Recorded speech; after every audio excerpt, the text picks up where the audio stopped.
Samantala, nagsasagawa ng iba't ibang hakbang ang Department of Human Settlements and Urban Development o DSUD para mabigyan ng mura pero de kalidad na pabahay ang mga Pilipino. Ang detalye sa report ni Denise Osorio.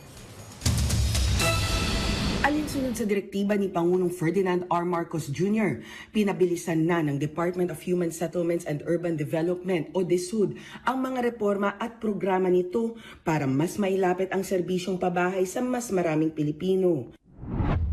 Nakatakdang maglunsad ang DSUD ng mga express lane para pabilisin ang pagpoproseso ng pagkuha ng permit at lisensya ng mga proyekto sa ilalim ng Expanded Pambansang Pabahay para sa Pilipino o 4PH program.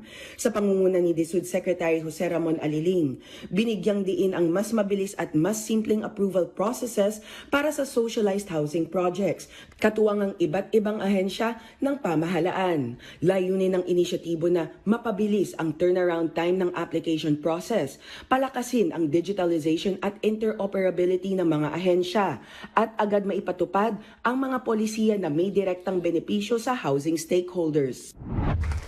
Samantala, nagsimula namang makinabang ang mga benepisyaryo ng NARA Palawan sa Expanded 4PH sa pamamagitan ng pagbigay ng mga Certificate of Entitlement sa unang batch ng mga benepisyaryo sa bayan ng NARA.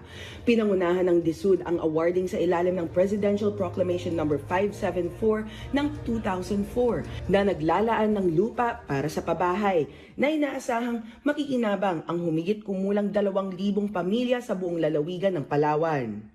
Denise Osorio para sa Pambansang TV sa Bagong Pilipinas.